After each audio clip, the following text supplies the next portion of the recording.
यात्रा रंग लाएगी,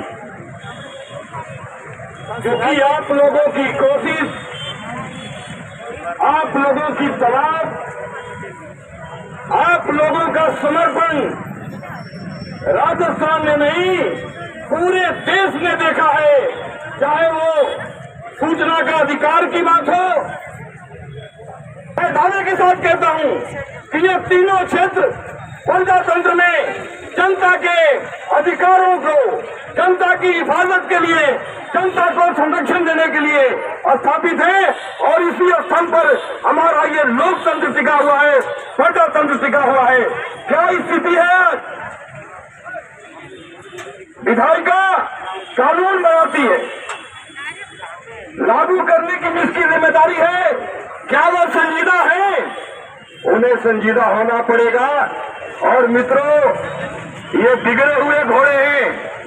1 लाख का घोड़ा खरीद लीजिए, 5 लाख का घोड़ा खरीद लीजिए, जब तक 2, 4, 10 रुपये लगान नहीं डालेंगे, सवारी कराना तो दूर, पीठ पर हाथ भी नहीं रखने देगा। इसलिए इस राजस्थान की जनता, इस देश की जनता इन बिगड़े हुए घोड़ों के जबड़े में जब लगाम बन के फंसेगी, निश्चित तौर से इन मांगों को लेकर के हम लोग पूरे राजस्थान में लक्ष्य जगाने का काम कर रहे हैं। हमारी जीत निश्चित है। और जयपुर के अंदर जब ये काफिला पहुंचेगा, निश्चित तौर से पूरे राजस्थान के 33 जिलों का जन सैलाब मुख्यमंत्री के सामने होगा, राजस्थान विधान परिषद के सामने होगा। धन्यवाद। इनकलाब जिंदाबाद। धन्यवाद सिन्हा साहब को। मैं हमारे नरेंद्र जी गुप्ता साहब को बुलाऊंगा कि वो अपनी बात रखे। तो प्रयास गुप्ता से। साथियों जिंदाबाद। और जैसा आप जान रहे हैं कि ये सारी की सारी जवाबदेही यात्रा चल रही है और राजस्थान के सारे 33 जिलों में ये यात्रा चल रही है और जा रही है। और जो बात मुख्य है वो यही है कि कैसे जिस सरकार को हम चुन के भेजते हैं, मतलब जिन लोगों को हम चुन के भेजते हैं, न्याय कार्यपालिका में, मतलब विधायिका में भेजते हैं या जिला परिषद में भेजते हैं या संसद में भेजते हैं, तो कैसे वो हमारे जो जिन कामों के लिए उनको भेजा है वो काम पूरी जिम्मेदारी के साथ करें, ईमानदारी के साथ करें और ना केवल वो करे पर वो करते हुए दिखे भी। और जो दिखने वाली बात है वो वही बात को हम बोलते हैं जवाबदेही, कि भाई हम कर रहे हैं और ये देखो हम इस प्रकार से कर रहे हैं और इसको आप इस ढंग से देख सकते हैं, समझ सकते हैं। ये सब करने की जरूरत क्यों पड़ रही है? जरूरत इसीलिए पड़ रही है कि इतने साल हमारी आज़ादी को हो गए, 75 साल हो गए। 75 साल में से सन 1950 से 71 साल हो गए हैं जब से हमारे देश में लोकतंत्र है, प्रजातंत्र है। हम लोगों को अपने वोट देके सरपंच बनाते हैं, पंच बनाते हैं, जिला परिषद सदस्य बनाते हैं, पंचायत समिति सदस्य बनाते हैं, विधायक बनाते हैं, सांसद बनाते हैं।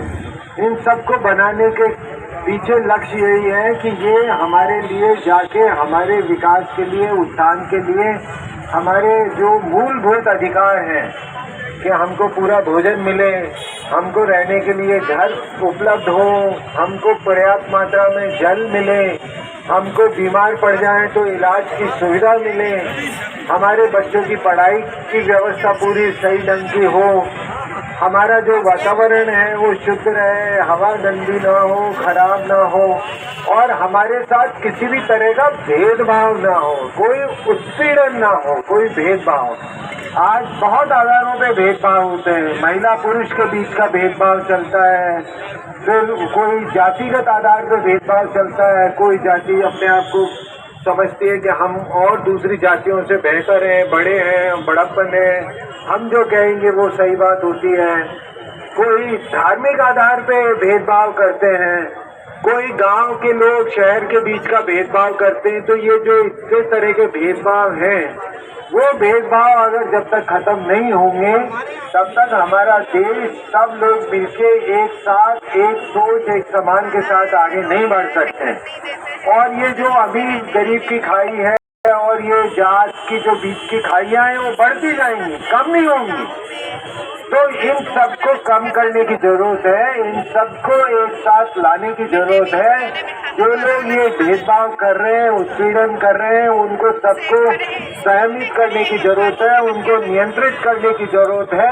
उनके बीच में भी ये भावना जागृत करने की जरूरत है कि आपका भी विकास तभी होगा जब और सबका विकास होगा। जैसे अभी कोविड के बारे में आजकल बहुत ज्यादा चल रहा है, महामारी के बारे में, उसका एक ही नारा है कोविड का, और वो नारा ये है कि जब तक सुरक्षित, सब सुरक्षित नहीं, कोई सुरक्षित नहीं। तो बिल्कुल समाज के विकास के लिए, हमारे मनुष्य के विकास के लिए भी ये जरूरी है। जब तक हर एक का विकास नहीं, सबका विकास संभव नहीं है। और ये बात हम लगातार बार बार कहते आ रहे हैं, बार बार हम समझाते आ रहे हैं, पर लोगों के लिए ये समझ नहीं आ रहा है। लोग अभी भी बंटे हुए हैं, और बंटे हुए के कारण से हमारी जो राजनीतिक व्यवस्था, जिसको कि सबके साथ समान रूप से, क्योंकि आप जानते हैं कि हमारा संविधान बना था 1950 में और लागू हो गया था 26 जनवरी 1950 को, और उसमें समानता का अधिकार है, जीने का अधिकार है। तो अगर हम ये कह रहे हैं कि जीने का अधिकार है, तो जीने का अधिकार का मतलब क्या? मतलब जीने का अधिकार का यही मतलब है ना कि अगर किसी ने जन्म ले लिया है तो उसको जिंदा रहना ही पड़ेगा। अगर कोई व्यक्ति ये कोशिश करे कि मैं तो नहीं जीना चाहता, आत्महत्या करना चाहता हूँ, तो क्या हमारे संविधान या हमारा देश या हमारी पुलिस या हमारा प्रशासनिक ढांचा उसको अलाउ करेगा कि वो आत्महत्या कर ले? कभी भी नहीं करे। कोई अगर पानी की टंकी पर चढ़ जाता है, या कभी कोई कहता है कि मैं अपने ऊपर आग छिड़क के, अपने ऊपर केरोसिन छिड़क के आग लगा लूंगा, तो तुरंत उसको पकड़ के और पकड़ लिया जाता है। क्योंकि हमने अगर ले लिया है, यहाँ पर जीवन आ गया है, तो जिंदा रहना है। तो अब अगर जिंदा रहना है, तो जिंदा रहने के लिए जो जरूरी चीजें वो तो मिलनी चाहिए कि नहीं मिलनी चाहिए? तो वो मिल नहीं रही है ना। अगर वो मिलती होती तो समस्या ही क्या थी? लोगों तो ऐसे हैं जिनको जरूरत से ज्यादा मिल रही है, और बहुत बड़ी संख्या में अभी भी लोग ऐसे हैं जिनको कि जो मूलभूत जरूरत है, बुनियादी जरूरत है, प्रारंभिक चीजें जरूरत है, भोजन पूरा मिलना चाहिए कि भाई रोटी, सब्जी, हाँ, दाल, फल फूल, दूध, दही, सारी चीजें मिले, पूरे टाइम पे मिले, सबको मिले, नहीं मिल रही है। गांव में अभी भी बहुत सारे परिवार ऐसे हैं, शहर की कच्ची बस्तियों में बहुत सारे परिवार ऐसे हैं जिनको खाने में अगर रोटी मिल रही है तो सब्जी नहीं मिल रही है, सब्जी मिल रही है तो रोटी पूरी नहीं मिल रही है। कई टाइम ऐसा होता है कि आधा भोजन ही कर पाते हैं क्योंकि आज मजदूरी पूरी नहीं मिली। तो जो इस मजदूर वर्ग है जिसको रोज कमा के और खाना है, बहुत बड़ी संख्या में ऐसे लोग हैं, और ऐसे लोगों के लिए सरकार अलग अलग तरह की योजनाएं चलाती है। मैं परसों सुन रहा था तो मेरा तो दिमाग ही चकरा गया कि कितनी योजनाएं हैं, कि कोई बुढ़ापे की पेंशन है, कि कोई एकल नारी की पेंशन है, कि कोई दिव्यांगता की पेंशन है, कि कोई अनाथ बच्चों के लिए पालनहार योजना है, कि कोई श्रमिक कार्ड है, कि कोई पता नहीं है कितनी योजनाएं, कितनी करोड़ों योजनाएं चल रही हैं, पर उसका फायदा नहीं मिल रहा है। क्या बात साहब, मिल रही हो फायदा? नहीं मिल रही हो ना? तो फायदा ही नहीं मिल रहा है उनका, तो फिर उन सब चीजों का फायदा क्या? जब तक वो चीजें सही ढंग से लागू नहीं होंगी, ईमानदारी से लागू नहीं होंगी, जवाबदेही के साथ लागू नहीं होंगी, तब तक उससे जो फायदा निकलने वाला है, क्योंकि अभी भी हमारे बच्चे पैदा होते हैं तो कम वजन के बच्चे पैदा होते हैं, हमारी माताएं उन सबके, ज्यादातर महिलाओं के सबके खून की कमी है, उनके बच्चे जो होते हैं वो वजन के होते हैं और कम वजन के बढ़ते हैं, और फिर उनका दिमाग भी कमजोर रहता है, शरीर भी कमजोर रहता है, सारी चीजें रहती हैं। मैं अभी हाँ, सारी वो उनका दिमाग भी कमजोर, शरीर भी कमजोर, सब दृष्टि से वो कमजोर रहते हैं। तो फिर उनके आगे वो बढ़िया बुद्धिमान बनना जितना हो सकता था संभव, वो बुद्धिमान भी नहीं बन पाते हैं। और यही कारण है कि आप देखो, और ये हमारी स्कूलों की स्थिति इतनी गड़बड़ है कि आप पूछो मत।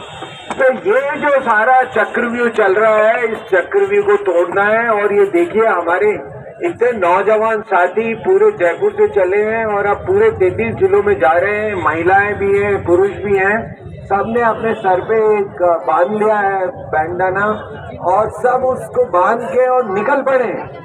और निकल किस लिए पड़े? अपने लिए नहीं निकल पड़े, हम सबके लिए निकल पड़े। और यही निकल पड़े कि भाई ये जो चीज आप बार बार कहते जा रहे हो कि हम ये कर रहे हैं, ये कर रहे हैं, ये कर रहे हैं, तो उसको कर रहे हैं, उसको धरातल पे दिखाइए तो सही कि हाँ हमने ये कर दिया।